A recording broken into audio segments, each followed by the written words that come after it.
งามเลยมันบอกได้ระบบปีหนึ่งปีที่สองเนี่ยเป็นมาแล้วชวนจะกระใช้เต็มมงกุฎนี่บอกโอ้มีบทท่านจะใส่จักเทียตัวนี้ลอง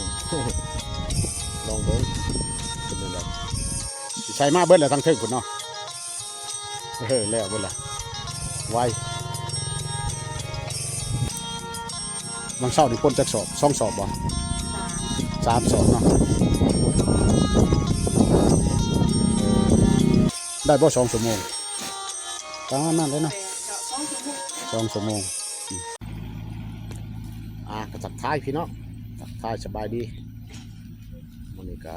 ออกมาชวนบทเตียงคือเก่าพี่น้องเอ้ยออกมาแต่เช้าเลยเดี๋ยวคนงานเพิ่นมาใส่ปุ๋ยมื้อนี้ก็สิบ่ได้คนคือเก่าเลยพี่น้อง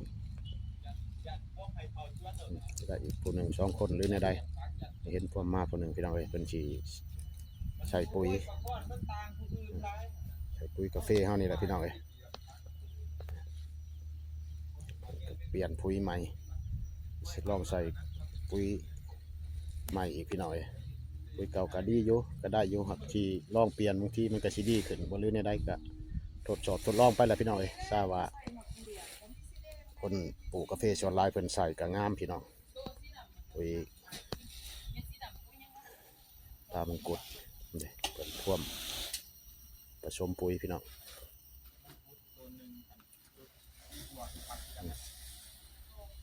ท่วมผสม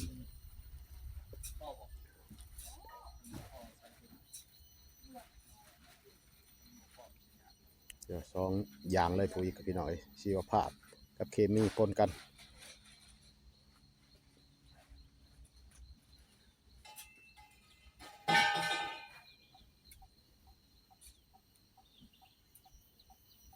ลองไปเรื่อยๆเลยพี่น้องเห็ดชวนกันมันกระบอกใต้โตว่าปุ๋ยตัวนั้นงามปุ๋ยตัวนี้ดีก็ใส่ไปเรื่อยๆงี้มัวก็ใส่ไปบางทีมันก็สิเป็นน้ำดินเป็นน้ำสถานที่บ่อนปลูกแหละพี่น้องดินก็บ้านเดียวเมืองเดียวกันอยู่แต่ละเขตก็แตกต่างกันพี่น้องใส่ไปลองไปเบิ่ง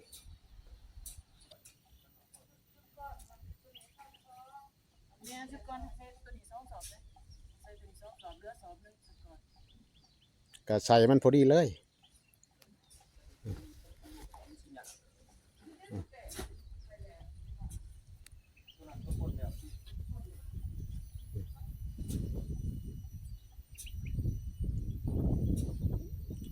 มาคนใส่กันพี่น้องเดี๋ยวก็ใส่บัดเดียวเลย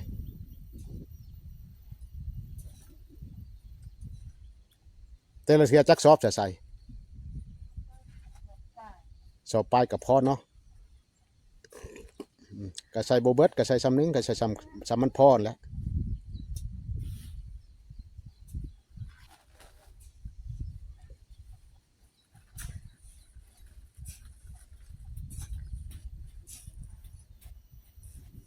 ก็สิแล้วอยู่ดอกพี่น้องประมาณ3-4 คนมื่อนี้ก็ฝ่าแจกนะพี่น้องฝ่าแดดเนี่ยคือสิบดตกหรือในได้พี่น้องฝนตกกับสิบ่ยากปานใดดอกเราใส่ปุ๋ยบ่คือเสียหญ้าพี่น้องเสียหญ้าก็สิลำบากเราใส่ปุ๋ยนี่ก็สิง่ายเรายืนใส่ไปเลยพี่น้อง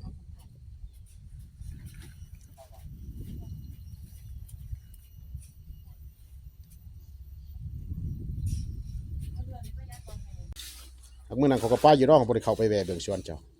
เป็นเท่าลิดเป็นไปสีดมื่อหนาจังมื่อหนาจังสิไปหล่ออีกงามเลยมันบอกได้ระบบปีหนึ่งปีที่สองเนี่ยเป็นมาแล้วชำบอกของเท่าเมฆที่ไหนจะว่าเขาขี้หมูนะมาขันตัวเพราะว่าเบียร์จะปลูกก้อนมาเบียร์เดี๋ยวสมบูรณ์กว่าต้นก็อยู่ประมาณเดียวนะเพราะว่านี่เบียร์การน่ายได้เมทัลเตาโอ้ยเบียร์อึดเด้ขดงอหาปั้นน้ำผีน้ำเนาะปั้นก็ชื่อก็ปั้นนั่นแหละเบียร์มูเรือขายสมมติว่าเก็บเล่มเอาเบียร์ประกันเบียร์บริสมบูรณ์ เดี๋ยวโรคมันก็บ่ขึ้น ชาวสวนพี่น้อยโอ้แต่เรื่องหัวเรื่องสวนจะคนมานี่เท่านี้บ่ เท่านี้เลย 3 คน3 คนก็แล้วอยู่ดอกคอยใส่ไปหั่นล่ะ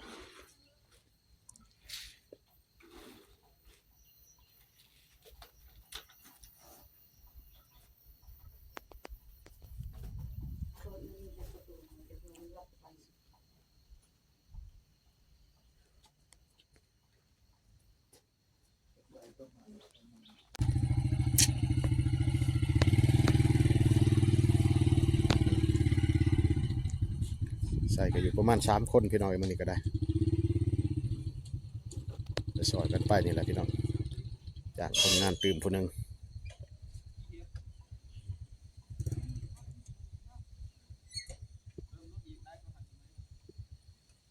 เรียกว่าลองสูตรใหม่แบบบ่ได้ซักเลยพี่น้อยลองหวานใส่เบิ่ง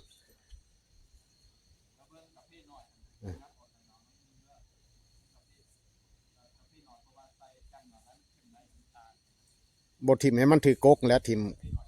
สำใบตกก็ได้นะถ้ามันใหญ่หากมันออกเทิงแหละสำใบมันตกสำเคยใช้แหละว่าชักๆน้องไผกะเคยใช้แนะนำแต่ผู้บ่เคยใช้พี่น้อยเมียสั่งแดนเราบ่เคยเฮ็ดสวนอยู่แต่เราบ่เคยใส่ฝุ่นเราปลูกธรรมชาติอยู่บ้านเรา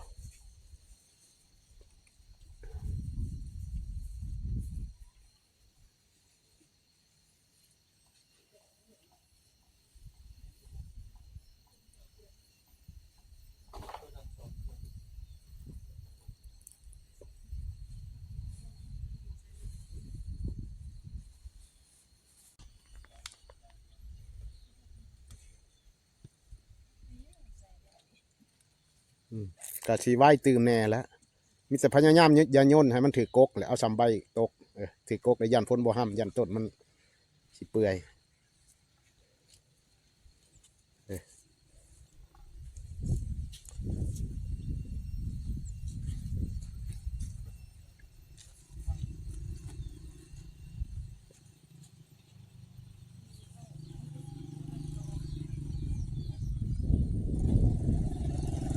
เดือดเอาจากไปใส่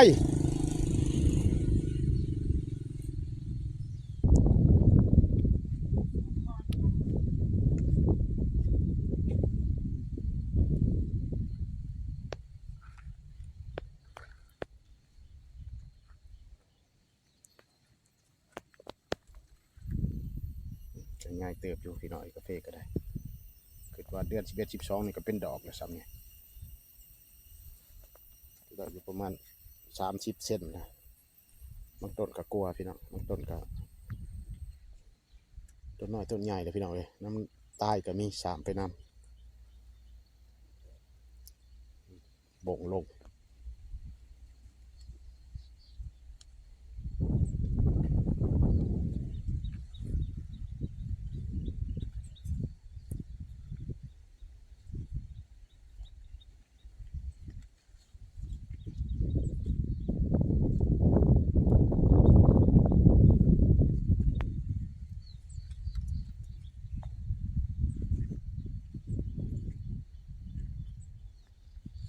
ส่วนเจ้าก็ใช้แต่มงกุฎนี่บ่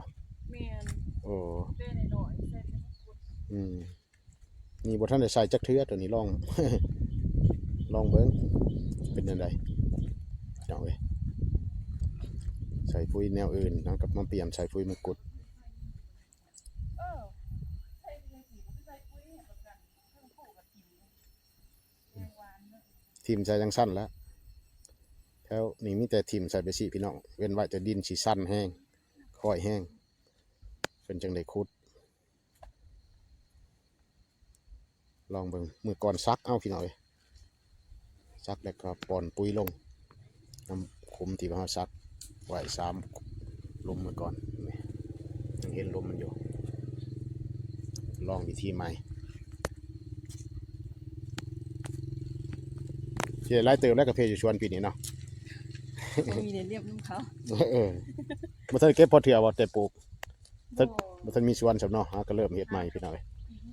2 เพิ่นก็มาเริ่มต้นใหม่2 ปีปีนี้ปลูกกาแฟบ่ทันมีสวนเป็นของตัวเองพี่น้องเพิ่นก็เอาพัวทางนี้เป็นคนทางใต้อยู่แหละเมืองโคงลูกหลานแหละพี่น้องความเริ่มสิได้เก็บของตัวเองก็ดีใจแล้ว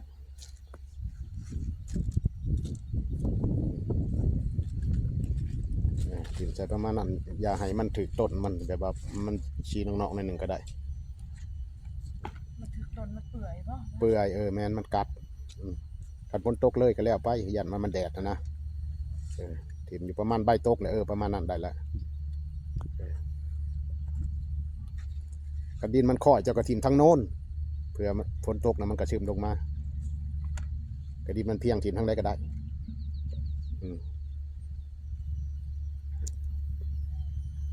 ไปสั่นพี่น้องบางทีเราก็บอกเข้าใจเมียสางแดงเราก็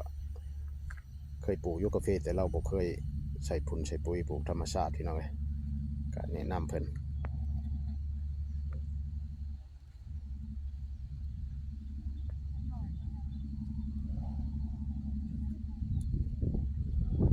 3 คนพี่น้องคือสิแล้วอยู่ดอกมาเอากับบริษัทถิ่มเอาแบบเอาใส่ฝุ่นพักกาดพักกระลำไปใส่เลยเนาะนะพี่น้องเลย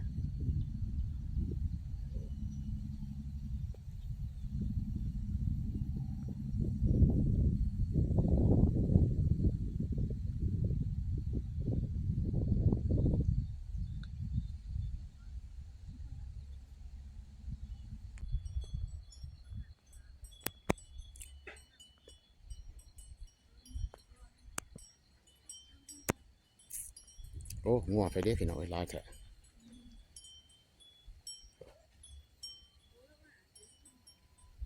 เฮ้ยเฮ้ยเฮ้ย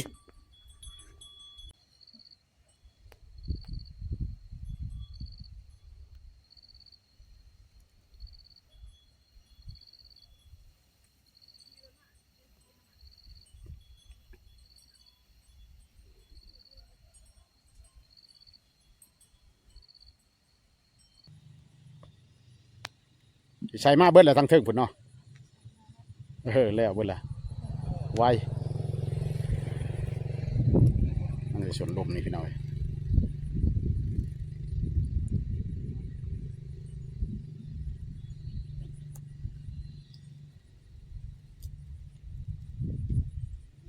กระชุดว่ามันทนเนาะมันกัดเป็น2 เดือนเลยแช่น้ำอยู่นี่ก็จนจะป่วยไปคือกันเลยพี่น้อยแช่แท้แช่ว่าปีหน้าจังหาวิธีใหม่อีกพี่น้องคันมันบกขึ้นบกเกิดก็จำเป็นดินมาถมขึ้นอีกหน่อยนึงมันก็สิได้อีกดอกปีนี้ดินมันไถใหม่แน่พี่น้องไถใหม่แล้วก็มันไหลคอยให้ต่ำไปตื่นอีกคันว่าต้นกาแฟใหญ่ขึ้นเฮาเสียหญ้าแล้วก็ดินมันไหลลงมาพี่น้องแล้วก็มันก็สิข้างบัดนี้มันก็สิค่อยสูงขึ้นพี่น้องเอ้ยดิ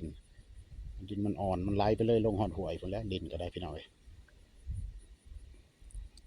ปีหน้าจังค่อยว่ากันใหม่ตั้งหลักใหม่อีกพี่น้องปีนี้ปีเริ่มต้นนี่ก็เห็ดยังนั่งก็บ่ทันพี่น้องมันใส่ทึ้นลายดิจักซื้อเบี้ยจักขาดจักไทยทุกอย่างเลยพี่น้องเฮ็ดหัวเฮ็ดห้าวก็สิบ่ถูกบ่ทันพี่น้องปีหน้ามันก็ได้ไปเลยส่วนหนึ่งเอาก็มาแต่เติมเต็มเล็กๆน้อยๆแต่ว่าเสียหญ้าข้าวหุ่นยังคือเก่าพี่น้องใส่ฝุ่นใส่ปุ๋ยยังคือเก่า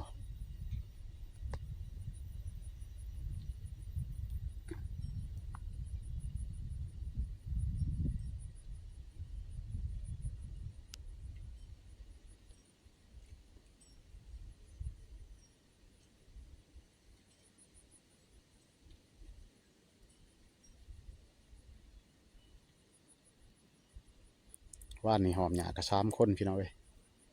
มื้อนี้ใส่ปุ๋ยก็3 คนหอมหญ้าก็แล้วเลยพี่น้องใส่ปุ๋ยแล้วนี่ก็บ่ทันเบิดเวลากับเพิ่นก็สิเสียหญ้าอ้อมต้นกาแฟแล้วพี่น้องคือว่านะเฮ็ดเวียกในอื่นไปอีกก็ประหยัดเวลาพี่น้องเอ้ยก็ประหยัดต้นทุนน้ำมันละได้หลายเวียก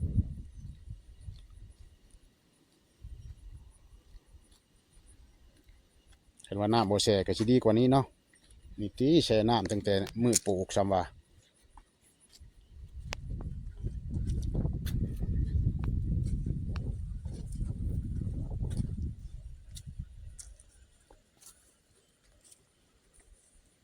มันก็ได้อยู่ดอกดินมันแหนนปีหน้าปีฮื้อคอยเฮ็ดไป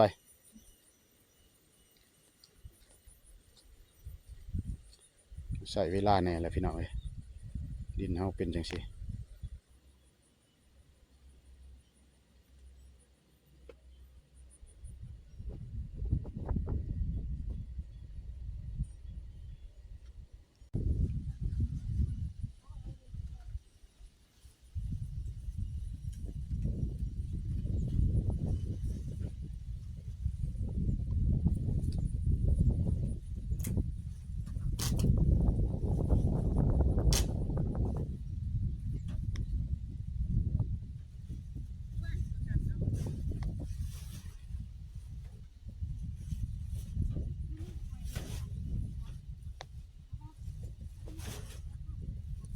พอดีแล้วพี่น้องเอ้ยใส่ปุ๋ยก็ได้ใช้เวลาก็ประมาณ2 ชั่วโมงประมาณนั้นบางเช้านี่พ่นจักสอบ2 สอบบ่ สาม 3 สอบเนาะ เออชีวภาพ2แล้วก็ปุ๋ยมังคุดสอบ1พี่น้องพอดีเหลือก็ไล่เติมได้เกือบสอบเนาะนะไว้ใส่บรรณามัดปากมันยังไว้ดีๆเหลือพี่น้องบุเบิด3 สอบก็ใช้ทำเคยใช้แล้วก็บ่แม่นว่าใส่น้อยดอกพี่น้องก็ใช้ซ้ำพอดีใส่หลายก็เกินไปก็บ่ได้พี่น้องก็คอยใส่ไปเบิ่งแต่ว่าก็เฮากับ15 วันใส่เทื่อหนึ่งเนาะ15 วันก็ใส่อีกพี่น้องเดี๋ยวก็ใส่สอบเข้าไปขึ้นพอดีแล้วเนาะ ได้บ่2 ชั่วโมงประมาณนั้นเลยเนาะ แปดเจาะ2 ชั่วโมง 2 ชั่วโมง2 ชั่วโมงพี่น้องพอดีแล้วก็ประหยัดเวลา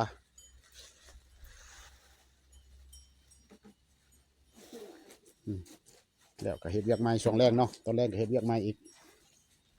2 ชั่วโมงเดือนนี้ก็ประมาณ10 โมงหรือว่า11 โมงยังบ่10 โมงปลาย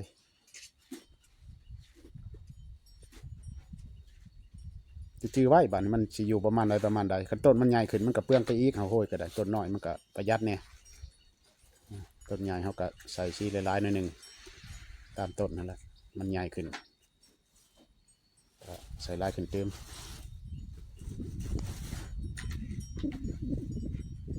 เหลือสอบ1เนาะบ่ถึงเนาะสอบ1ก็50 โลอยู่ประมาณ40 ปลายโลบรรณากระจือไว้มันอยู่ประมาณใดประมาณใดกระชนสำนัก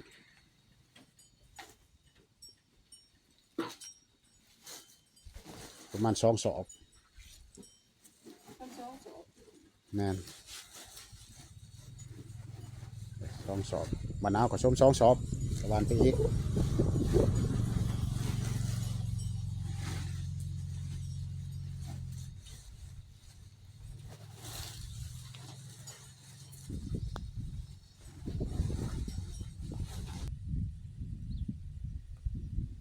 ใส่ฝุ่นใส่ปุ๋ยกับพอดีแล้วพี่น้องเลย